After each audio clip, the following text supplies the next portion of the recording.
Hello, how are you all doing? Uh, I believe things can be as fine as they look, depending on where you find yourself. Uh, I traveled from my home state, Orissa, to Hyderabad a couple of days ago, and it was quite an experience. But when I landed in Hyderabad and after adjusting, went around, I saw very interesting changes. For example, I found that the construction works have not stopped actually. The roads have been widened, and interestingly, near my house, I don't knew that there was a lake, and it has come up, and a nice landscaped road adjacent to it. And then in the main city area, the skyscrapers have come up. So it's as if the construction never stopped. So where all the migrants, workers, we all knew that they have been transported by train to different states, and looks like as if it has all been made by some people, and the city has changed in terms of the infrastructure. That's good or bad, we don't know. Time will tell. But there has not been any stop to these infrastructure stuff. Of course, this would depend on city to city. It depends on what has been the motive of the governments concerned in respective states. Some states have been locked up totally, or they still don't allow people to come out. But Hyderabad, interestingly, doesn't have strict quarantine norms. You can come in, unlike other places. And I see some people, there is some kind of a normality, however fake that might be. It's fake, obviously, because you don't have that sense of security, or you either have an extreme sense of, how to put it, like it's all for you. I went around to the mall, and just because they are open and somebody has to go in, and there are people waiting for customers and no one is there, and it's all blank, and people are very suspicious, and there is a high degree of moralism that has come up, stigma, I would say. Stand there, no mask, no, you're not allowed. Just not that, but there is some stigma. People are very skeptical. They're looking around. They're very hypersensitive, and that had to happen when it's a matter of life and death. But that's not the point of today's video. I just thought of putting a video because it has been a while. The topic is about social isolation, whether you want it or not. And social isolation is sometimes sought by people. They, like in our tradition, the hermits and the other people, they have always liked social isolation and self-imposed isolation in many traditions. In many religions, it's practiced for reasons. But why it is such a big deal now? It is such a big deal now because majority of people that never thought that they would not be allowed to go out and they would be advised strongly to stay inside are or advised to self-isolate.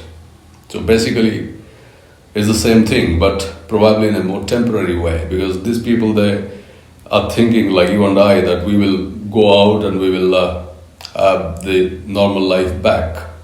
We don't know yet. About the very interesting sort of people in Japan, the Hikorimori. Hikorimori, you have to pronounce it for yourself, but I think that's what it is. So this sort of people, they choose to live in self-isolation for years. And many books and articles and films have been made on it, and this is a new Al Jazeera documentary. There are many other you will find if you go to YouTube. What is interesting in the current coronavirus context is that some people have started writing that you could take some inspiration from hikikomori. Maybe this is the third variation of the pronunciation I'm making of that word. But what is there to be inspired about? These people have chosen to live in isolation in their own homes when things were fine. Japan is a society of contrast. If you have gone there, It has a highly rooted civilizational culture and extreme modernity. So there are extreme push-pull of culture in that society. So people like to be more culturally oriented. People, at the same time, they're very modern. They're very advanced technologically. Otherwise. But this set of people, they have chosen to self-isolate, and they live very long amount of time, years, 10 years, 30 years, 40 years, on their own, maybe in one room. They never go out, they never interact. Sometimes they live with their families and with their parents, and parents are obviously elderly when these people are in their 30s or 40s. And but what's the point over here? So self-isolation, if you are voluntarily going for, is one thing. But when it is imposed by government or by other agencies, that's something else. But is self-isolation good? It looks like that's the new norm. That's the new normal. Because going out is stigma. Like I went out, it's people may be thinking that why are you out? Unless until it's an urgent matter. But human beings have never bothered about that. What is urgent, what is not urgent. If you want to go out, you always want to go out. So we don't have to carry a checklist when it is an urgent situation to go out or not. But that, so Hikikomori never thought of going out. But the way the scientific studies about them suggest is that they have chosen this life because of cultural reasons. And Japan being a very competitive society, many people they feel lost. They feel that the society is not doing enough for them and they don't identify. So it's a psychological necessity for them to self-isolate. And they live in that situation for years without being seen by anyone, without going out, no human contact. And interestingly, many of them, they kind of have been using the online tools to do well. Some of them are content creators and musicians. So Hikikomori have been quite adept in self-isolation. That's why these people, the reporters are writing about it, suggesting that we can learn some tips from them. But is this the same? No. There are different, they are primarily different because here are a set of people that have chosen to live the way they want to live with their own conditions in self-isolation, not the situation that we find ourselves now.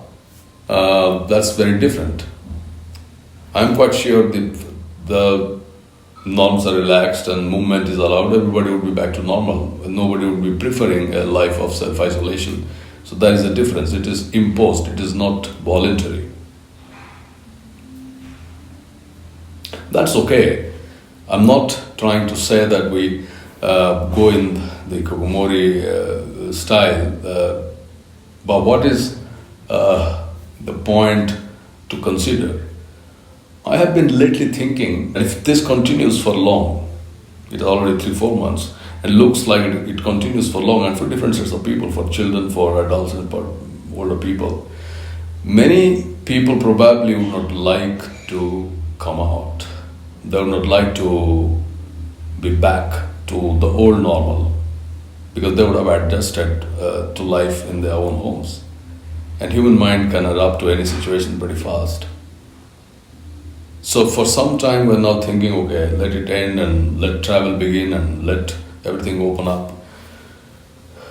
But I kind of am thinking now, I mean personally I am okay now. I am not like deeply missing the world that was out there, the people that I met every day, and etc. Except the fact that I have the kind of work that I used to do on a daily basis in the department or in the university or etc. It's not easy to replicate all that staying in the home, even if you have all these gadgets. But that hankering is not now anymore. So it's possible that I'm adapting to this type of life. So you wake up, you go about your day, you do some things and you follow these norms and you are fine. So there's no hankering that, okay, I am desperately waiting for the old life to come back and the people to come back and the stuff to come back. If that is the situation with a lot of people, then I don't know. Then there would be no, people would prefer to be in homes, whether coronavirus is there or not. Once they are adapting to this stuff, and then it becomes very difficult for any government to bring people back. Because so therefore what is important from a mind-brain culture point of view is that we need to be either, be clear how long this is all continuing in different states, and whether people are kind of temporarily thinking of the isolation or they are adopting already and they don't really come out. They would be okay working from their home. You change your laws according to that. You pay them, they will be working from their homes. So many people, interestingly, much before coronavirus came, they were working from home. They were wearing masks like in Japan. They were doing certain things. They were maintaining social distances because of their culture. But now that everybody is doing that. So that's an important point. Will it be permanent if it continues? Like if I really adapt to this style of life and I just go for it. I'm not interested in coming back to so-called your old normal because I'm okay with it. And I will do everything that I'm supposed to do with my skills. If a lot of people go for that mode, then that would be a permanent change for human culture. The second point that caught my attention is a lot of countries it's a matter of cultural differences, how countries have suffered, they're suffering now. Many of you know that Italy, particularly the northern part of Italy, had a lot of deaths, Milan and other places. But now, interestingly, Italy is aggressively opening it up.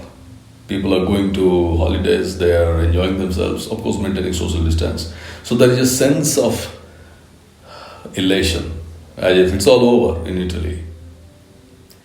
I'm referring to certain media reports and other things, or maybe one or two friends that I have there. So there is a sense of, okay, it's kind of under control, let's go out and let's have our life back as it used to be. In Germany, pretty similar. In other countries. So this is about Northern Europe, what about Scandinavia. If you're following the news, you would know that Sweden was pretty arrogant, that they would not have any lockdown, that nobody is going to be mandatorily be isolated. So they continued with their normalcy when every other country in Europe was forcing lockdowns. And now I see the news that the deaths have gone up. So maybe their strategy did not work, but nevertheless they have been deaf and they have been of the view that you just can't ask people to be locked down in a free society, whatever it is. So it's the individual responsibility. If you want to take care of yourself, then here are the conditions or precautions, then you take for yourself. But not in India. It's more top down. It's more state controlled. So you don't have free will actually. Either you are locked down, you cannot come out, or there is some cunning way of telling that, okay, we have now opened the malls, and at the same time they would say that you are strongly advised to stay at home. So eventually people are fearful, they will not go to the malls or the shops. So there is no point in saying both the things at the same time. So it's what does that mean? Obviously people are going to be in contradiction, whether it is okay to go out or not, but not in those countries. Of course, culturally countries have always differed, and how people take decisions, or what is their fear perception of things of this magnitude. So if we compare around countries, they're dealing with this lockdown, isolation, corona fear very differently. So there is a strong cultural angle to it. Therefore, we just can't compare it across. It matters because if countries that had bigger losses of human life and they're aggressively coming out of it, will they take an economic advantage? Are they showing more grit?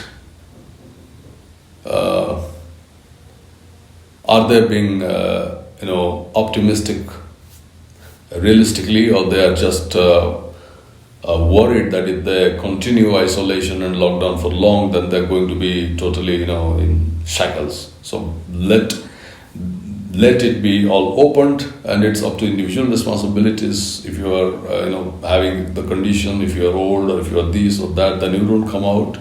Otherwise, you come out taking the precautions, mostly wearing a mask or a gloves and maintaining social distance. So life in these countries would continue with this new set of norms, and probably their economy will be in operation soon. And interestingly, other European countries probably are opening up their internal travel, the Schengen countries. So kind of they're trying to bring a normalcy that was there before, without continuing with the fear. Of course, it would be unrealistic to compare that situation to India, such a massive country with diversity and where different states have imposed their own conditions of the virus, how to contain it and internal travel. But I'm just trying to refer to the cultural differences that should be understood, and because they would be influencing behavior of people in these countries in future. If you let's come back to the question of the hikikomori. This is very strange. Why some people would like to be self-isolated for such long and would not feel bad about it? Because they don't feel bad about it. They're okay with it. They like it, whether you like it or not. Is the human mind capable of adapting to any new situation and even like it? A lot of people can go in that mode. And Japan has always been a country where people have been pretty independent, and of course there has been, in that country there is a lot of gender difference. All these people that are hikikomori are mostly male. Very few females have been of this type, as far as the statistics goes. So will male and, if we are taking inspiration from that, how people in other countries are dealing with self-isolation, is there a gender difference? It looks like there has to be some gender difference to the question of liking or not liking self-isolation and coping with it. Yeah, so probably I wanted to chat about the coping angle, because that is cognitive. How do you cope if you have not voluntarily opted for self-isolation, but it's advisable because it's for your health? How do you cope? Because it looks like a lot of people are depressed at different age groups, depending on the profession. Some have lost their jobs. Students have no possibility of returning to campus, to active life. Children have no possibility of returning to school. So there is widespread, I would say, event of some kind of depression. Therefore, when you open the shops and the whatever malls, nobody is trying to go there out because they don't identify with that kind of life. There's no point in going to buy certain things if you are not feeling well at all. So why are we not able to cope with self-isolation? If the hikikomori have coped with it and etc. have coped with it, that's because of the uncertainty, because we have not chosen it ourselves. But if you decide to choose it yourself, if you tell your mind that, okay, this is how it is, and this is going to stay, and let me go for it, and I will do everything to keep myself fine, then I think that would be the hikikomori model. Then you will probably not be depressed. But if you are of the type who is missing the old life and is in confusion whether that is going to be back or not, then there will be trouble. So there are two mental states that can decide how happy or unhappy you could be in the current situation, where uncertainty is the norm. It's not going to go away. It's not going to go away. Rather, the cases are increasing. The governments probably, whatever little freedom they have given them, maybe they may close it down. I don't know, the infrastructure stuff that I told you that I saw around, I've taken some footages of pictures I've attached here. It's for whom? If nobody's going to stay there. If nobody is going to play there, it's for whom? No, it's not that idea, it's for whom. They had to happen. People had to make some profit, so they did it. I'm not trying to be critical because I enjoyed a walk near that lake, and I hope that it's not private property because you never know. It's not. Hopefully, a lake is not part of a gated community here. Who knows? So hikikomori style of living is okay only if you have accepted self-isolation in a creative manner without feeling guilty about it, and that's the point.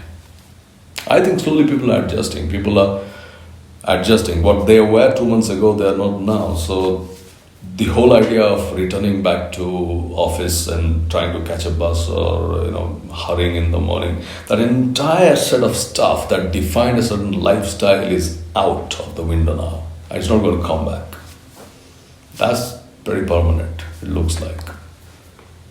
The other point I was trying to refer to is that even if it is temporary, many people that would adjust voluntarily and creatively to this isolation would not like to come back. You can't do anything about that. Well, to what extent my current feelings are on this, I'm still analyzing it. I'm not 100% clear, but I'm analyzing it. And you all can do the same. Would you like to come back to what was before? Or are you adjusting to the current situation? So it's better to adjust and make it worthy enough. Do whatever it takes. I mean, you follow the news, the government restrictions, but do whatever it takes.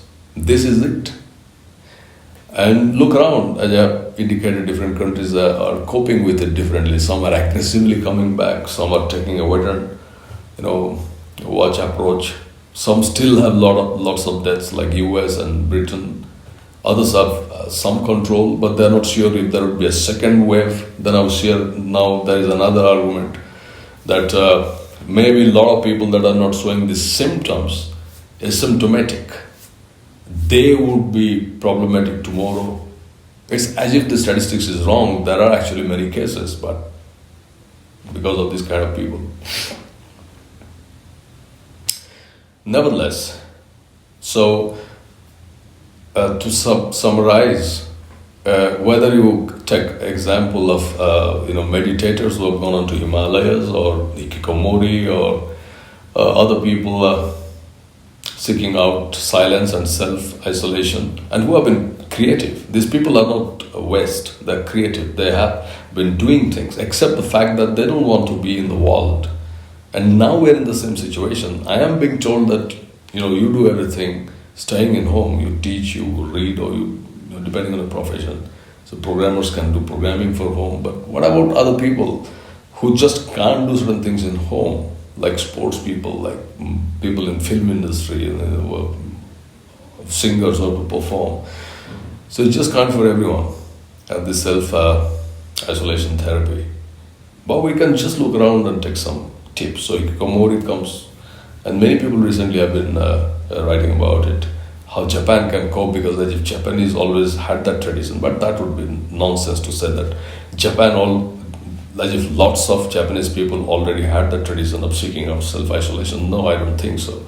It's a section of people that went for that kind of model, and now they are in the news because you identify yourself with them, but there is no similarity at all, as I've said in the beginning.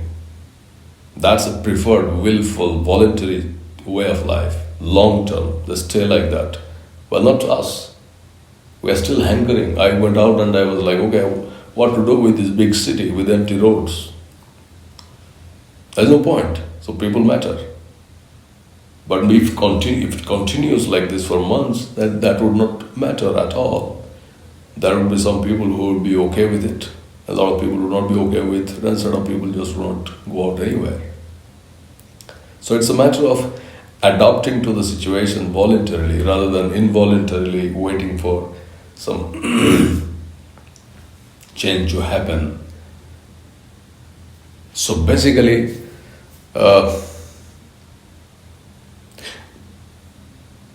it is all how you are taking it. So I'm not trying to throw any advice to students or to other, it's the same for all. A look at the dynamic of your own adoption to this. It's already for some time. So check what you have been doing, whether you have been adopting to this or you are still in the hankering mode, wanting the old life to be back. And if you have been adjusting to this, finding a rhythm, that's fine. If they force you to come out and live life in the old way, don't come out. Tell that I am okay with this style, be the hikikomori. So that's it for now. And Hyderabad is, I would say, is rainy. It's kind of cloudy all the time. But the city still has momentum. A lot of people are out in the street early in the morning, later in the day, because they have to go about their lives. They can't just be in homes, sitting there waiting for the news. So thank you for taking interest, and we will continue this, and the same can continue, and any comments or suggestions you can give. So good night, and talk to you later sometimes. Thank you.